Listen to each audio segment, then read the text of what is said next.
হাদিস শরীফের ভিতরে রয়েছেন, বুখারী শরীফের 616 নং হাদিসের বর্ণনায় রয়েছেন, ক্বালা ওয়াল্লাহি লা ইউমিনু ওয়াল্লাহি লা ইউমিনু ওয়াল্লাহি লা ইউমিনু কিলা ওয়া মান ইয়া রাসূলুল্লাহ। নবীজি বলেন, আল্লাহর কসম ওই ব্যক্তি মুমিন না, আল্লাহর কসম ওই ব্যক্তি মুমিন না। এই কথাটি তিনবার বলে সাহাবা জিজ্ঞেস করলেন, কিলা ওয়া মান ইয়া রাসূলুল্লাহ, কোন ব্যক্তি মুমিন না?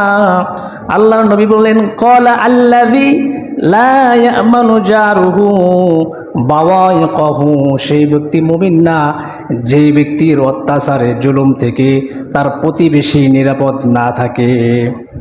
অর্থাৎ যে ব্যক্তির অত্যাচারে প্রতিবেশী নিরাপদ না, প্রতিবেশীদের উপর জুলুম করে, প্রতিবেশী যে সমস্ত মানুষ রয়েছে তাদেরকে হাত দ্বারা কষ্ট দেয়, যেমন তাদের জমিনের আইল কেটে ফেলে, তার গাছ ভেঙে ফেলে, গাছের ফল খেয়ে ফেলে, প্রতিবেশী অতুষ্ট, এবং প্রতিবেশীকে জবান দ্বারা কষ্ট দেয়, গালমন্দ করে, গালিগালাজ করে, সামান্য বিষয় নিয়ে প্রতিবেশী যারা রয়েছে তাদের সাথে ঝগড়া বিভেদ করে রীতিমতো, এবং পিছনে প্রতিবেশীর ছেলে সন্তানের প্রতি গীবত শেকায়েত করে, মেয়েদের সম্পর্কে গীবত করে, নিন্দা করে, এই ধরনের লোক যারা রয়েছে, আল্লাহর নবী বলেন এই সমস্ত ব্যক্তির আল্লাহর কসম এরা কোনোদিন মুমিন হতে পারে না, মুসলিম হতে পারে না।